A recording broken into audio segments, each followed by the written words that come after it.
Hello all, welcome to my channel and today's topic is friction. So friction is a force which is always opposite to the applied force.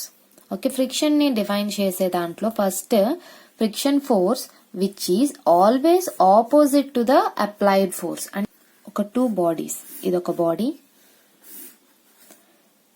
and inkoka surface meeda contact ayyi undanukunnam, idi fixed anukunnam.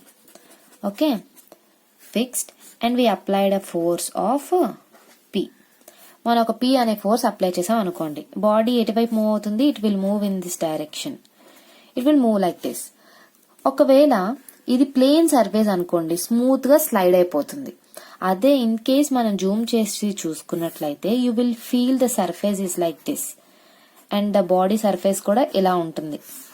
ఇప్పుడు ఏంటంటే మనం ఎప్పుడైతే ఒక body మీద force apply చేసామో ఈ irregularities వల్ల ఏమవుతుందంటే లాక్ అవుతుంది. సో బాడీ స్పీడ్ గా స్లైడ్ అవ్వకుండా ఈ ఇంటర్లాకింగ్స్ వల్ల ఏమవుతుంది, గ్రిప్ అయిపోతుంది. అంటే వెళ్లాల్సిన ఫోర్స్ కన్నా స్పీడ్ కన్నా తక్కువ అయిపోతుంది speed because of the friction అన్నమాట.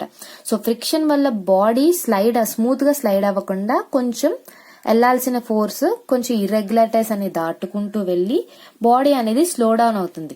సో దీన్ని బట్టి we can say that friction will always acts in the direction of the opposite to the applied force. So frictional force మనకి ఎలా ఉంటుంది, opposite to the applied force.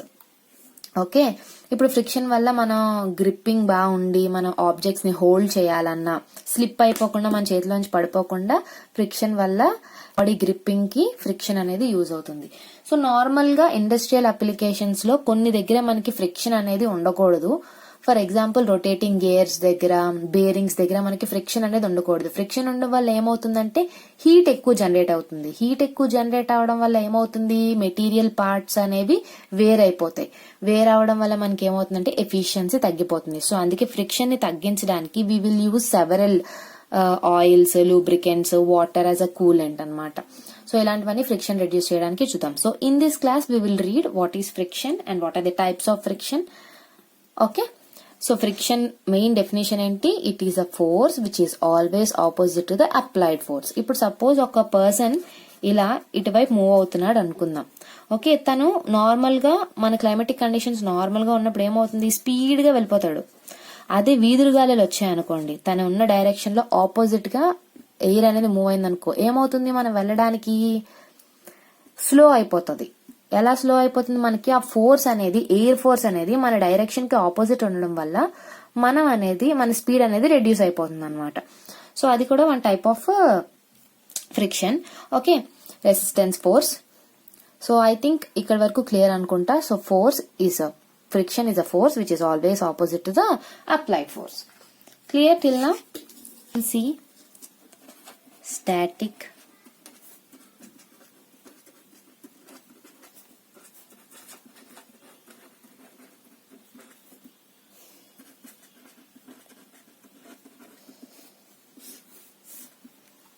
Okay, ఒక plane ఉంది, దాని మీద body. Okay, this is fixed. మనం load apply చేసాం, P అనే లోడ్. సో వెయిట్ ఎలా ఉంటుంది, downwards due to gravity and the normal reaction R అయినా అనొచ్చు, ఎంతో అయినా నోటేట్ చేయొచ్చు, no problem. Okay, normal reaction R. So normal గా మనం ఏంటంటే మనం ఫోర్స్ అప్లై చేసాం. ఓకే, ఫ్రిక్షన్ ఎటువైపు ఉంటుంది, బాడీ ఇటు మూవ్ అయితే friction will be like this. So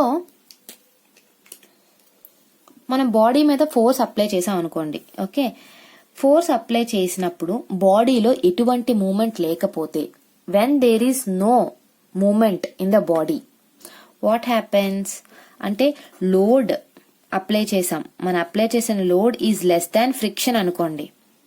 అప్పుడు ఏమవుతుంది, బాడీలో మూమెంట్ జరగదు, there will be no moment. Okay, second case వచ్చేసి సేమ్, అంటే మన ఫోర్స్ అప్లై చేసినా బాడీ మూవ్ అవ్వట్లేదు అంటే అర్థం ఏంటి, అది ఫ్రిక్షన్ ఎక్కువ ఉంది అక్కడ. బాడీ మూవ్ అవ్వకుండా ఫ్రిక్షన్ ఆపేస్తుంది. దీనికన్నా ఫ్రిక్షన్ ఫోర్స్ అనేది ఎక్కువ ఉంది, లోడ్ అనేది తక్కువ ఉంది, మనం అప్లై చేసిన లోడ్, అందుకే బాడీ మూవ్ అవ్వలేకపోతుంది. ఇంకో కేసు వచ్చేసి వెయిట్, నార్మల్ రియాక్షన్, అండ్ ఇది లోడ్, అండ్ ఇది ఫ్రిక్షన్ అనుకుందాం. ఓకే, ఈ కేసులో ఏంటంటే when the friction is equal to load. చూడండి, ఈ ఫ్రిక్షన్ మనం ఇంకా లోడ్ అనేది ఇంకా ఇంక్రీజ్ చేస్తున్నాం, ఫర్దర్ గా ఇంక్రీజ్ చేస్తున్నాం. ఎంతవరకు ఇంక్రీజ్ చేస్తున్నాం? ఆ ఫ్రిక్షన్ ఎంతైతే ఉందో దాన్ని అధిగమించడానికి లోడ్ వాల్యూ అనేది పెంచుకుంటూ పోతున్నాం. ఆ టేబుల్ మీద పుష్ చేయడానికి ట్రై చేస్తున్నాం. ఒక సర్టెన్ పాయింట్ వచ్చేసరికి ఏమవుతుందంటే ఫ్రిక్షన్ లోడ్ ఈక్వల్ అవుతాయి. ఇంకొంచెం మన లోడ్ అప్లై చేస్తే body tends to move. Okay, ఆ body which tends to move అంటే లోడ్ ఈ ఫ్రిక్షన్ ని అధిగమించి బాడీ అనేది మూవ్ అయిపోతుంది అనమాట. అంటే it starts to move, it begins to move, but it is not moving. At that condition what we say is friction value is maximum at that point. That is called limiting friction. Limiting friction ఏంటంటే అదే దానికి maximum value. ఎందుకంటే దీని తర్వాత మనం ఇంకా load పెంచుకుంటూ పోతే body tends to move, body move అయిపోతుందంటే ఏంటి అర్థం? ఫ్రిక్షన్ తక్కువ ఉందనే కదా. సో ఫ్రిక్షన్ వాల్యూ మాక్సిమం ఎప్పుడు వస్తుంది? When the applied force is equal to friction. అంటే ఆ పాయింట్ లో body tends to move. Okay, body begins to move. At that point is called as limiting friction. ఆ limiting friction is the maximum friction value. So maximum value. So that case at that point the sliding friction is called limiting friction. Its value is maximum. ఇక్కడ మనం చూసుకున్నట్లయితే the body no moment అంటే static friction అన్నమాట. Body is not moving, it is in a steady state. Static friction. ఇక్కడ ఏమవుతుంది? Force అది equilibrium condition లో ఉన్నాయి. ఈక్విలిబ్రియం కండిషన్ లో ఉన్నాయంటే ఏంటి అర్థం? బ్యాలెన్స్ అయి ఉన్నాయి. బ్యాలెన్స్ అయి ఉన్నాయంటే it's not moving but it's ready to move if the force is increased. And next condition ఏంటంటే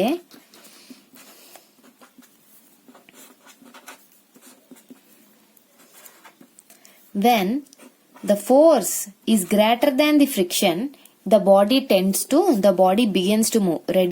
The body is moving. Moving condition లో ఉందంటే ఏంటి? P greater than F. So this friction is called as kinetic friction. Kinetic friction. Kinetic ante motion, kinetic friction. Okay, so these are the three conditions. First state enti? Steady state. Mana force apply chesina the body is not moving, so that is called as static friction. ఈ friction value అనేది దానికంటూ ఒక limit ఉంటుంది. ఎంత వరకు limit? దాని maximum value ఎప్పుడు వస్తుంది? when the force P is equal to F. At that condition, the body is ready to move. Ready to move. So body ready to move. That value is called as limiting friction. So that is maximum friction. Maximum చూడండి, ఇక్కడే maximum value F. ఇక్కడ ఎక్కువ ఉంది. Okay, అది ఎంత వరకు ఎక్కువ ఉంటది? ఈ ఫోర్స్ ఈక్వల్ అయ్యేంత వరకు. సో ఈ కండిషన్ లో మనకి మాక్సిమం వాల్యూ. నెక్స్ట్ చూసుకున్నట్లయితే ఫ్రిక్షన్ తక్కువ. సో ఈ కేసులో సో మాక్సిమం వాల్యూ ఎప్పుడు అవుతుంది? When the applied force is equal to the friction force. Okay, ఇది ఒక చిన్న డయాగ్రామ్ లో I'll show you.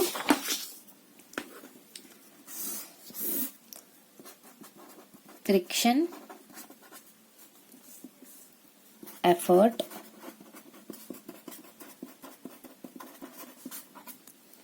Okay. First కండిషన్లు ఏంటి? మన లోడ్ ఇస్తున్నాం అయినా body is not moving, but at some condition the body ready to move but it is not moving. So ఈ పాయింట్ మనకి ఏంటంటే లిమిటింగ్ ఫ్రిక్షన్. ఓకే, ఇక్కడ తగ్గింది friction because body is moving condition. So ఈ friction ఏమంటాం మనం? Kinetic friction. ఇక్కడంతా కూడా స్టాటిక్. సో దట్ ఈస్ ఇక్కడ నుంచి ఇక్కడ వరకు ఎంత? P is equal to F. And ఈ కండిషన్ మిగతాదంతా P is greater than F. Okay, clear? So this is about static friction, dynamic friction. When a body is under equilibrium. Equilibrium condition లో అంటే ఏంటి, బాడీ మనం apply చేసిన force దాని opposite force equal అయి ఉండాలి, అప్పుడే కదా బాడీ స్టడీ స్టేట్ లో ఉంటుంది. Steady state. ఈక్విలిబ్రియం కండిషన్ లో అంటే ఏంటి, బాడీ ఈజ్ నాట్ మూవింగ్ అంటే ఫోర్సెస్ బ్యాలెన్స్ అయ్యాయని అర్థం. So P is equal to F. When a body is under equilibrium, the frictional force will be equal and opposite to the applied force, and it is maximum at limiting condition. So ee condition ni manam limiting friction anta.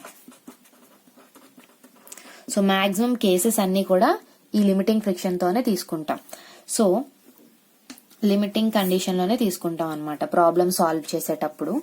Okay, so clear all of you. Static friction అంటే ఏంటి, dynamic friction. Static friction లో P is less than F and limiting friction లో P is equal to F, and whereas kinetic friction అంటే load is equal greater than friction. So ఈ condition లోనే మనకి body is moving.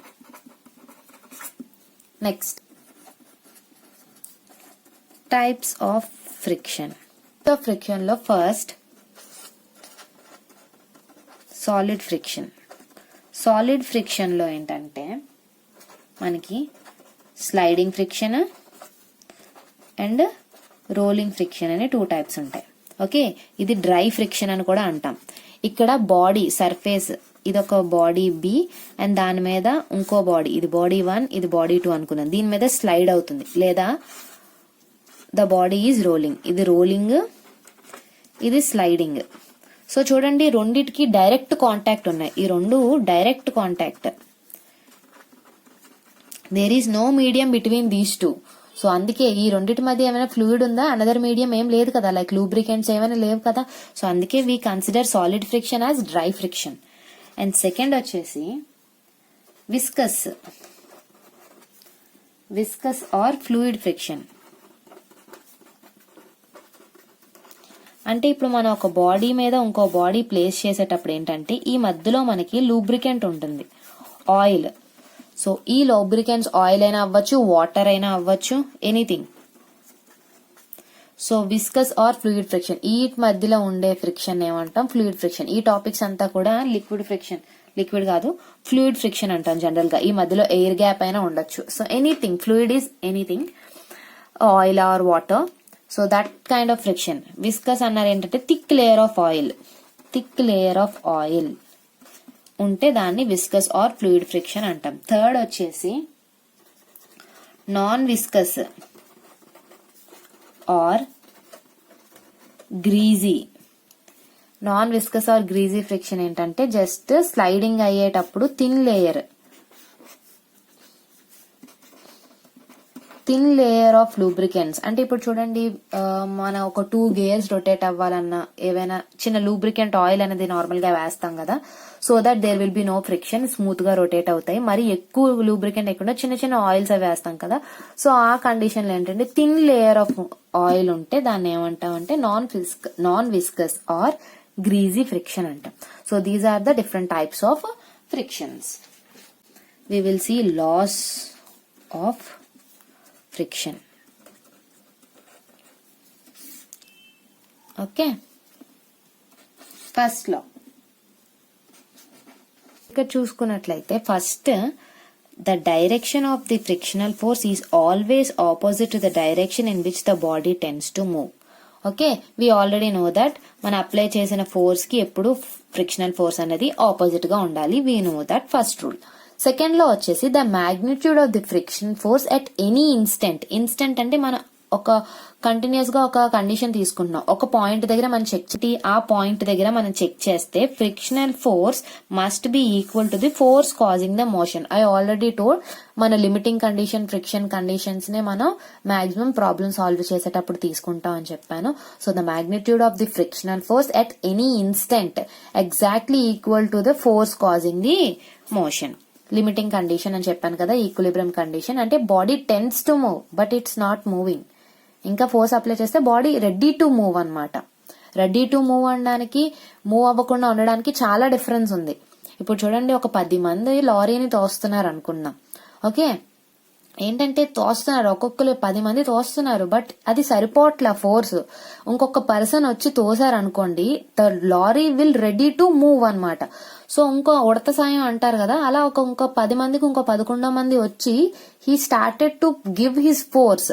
So అప్పుడు ఏమవుతుంది, ఆ body ఆ రెడీ టు మిగిన్ కండిషన్, లిమిటింగ్ కండిషన్ లో ఉంది.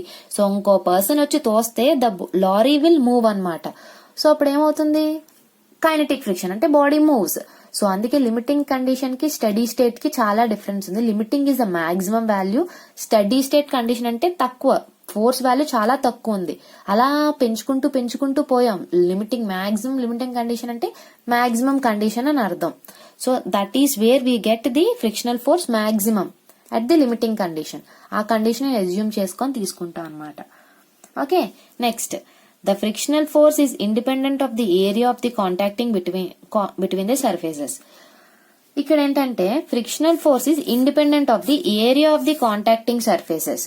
ఓకే, ఫ్రిక్షన్ అనేది జనరల్ గా చూసుకున్నట్టయితే నార్మల్ కండిషన్స్ లో friction will depend upon the area of contact. But sums solve చేసేటప్పుడు ఏరియా అనేది చాలా ఎక్కువ ఉండొచ్చు.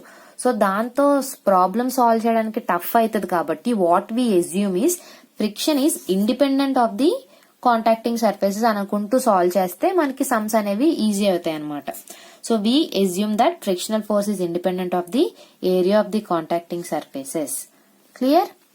Next, frictional force depends upon the nature of the contacting surfaces. Obviously we'll take this condition. Friction force depends upon the nature of the contacting surfaces. Rough surfaces, smooth surface అనేది friction force దాని మీద depend అవుతుంది అనమాట. Okay, so these are the several laws of friction. Coefficient of friction mu. So what is coefficient of friction ante the ratio of limiting force of the friction to the normal reaction between the two bodies is called as coefficient of friction. Coefficient of friction mu is equal to limiting force of the friction F to the normal reaction. So the ratio of limiting force of the friction F to the normal reaction R or N is called coefficient of friction. So general ga the limiting friction force is directly proportional to normal reaction R anamata. So F is equal to mu into R. This mu is nothing but the coefficient of friction. So ఇవి ఈ relation గుర్తుపెట్టుకోండి. So the friction force ఉంటుంటే reaction, normal reaction force కూడా ఆ contacting surface లో అంతే ఉంటుంది, directly proportional. So the proportionality constant ఏంటి? Coefficient of friction, that is the limiting force of the friction to the normal reaction. So in the next class we will see angle of repose and angle of friction. ఈ రెండింటిని next class లో I will tell you. So if you like my explanation, please like, share and subscribe to my channel. Thank you for now.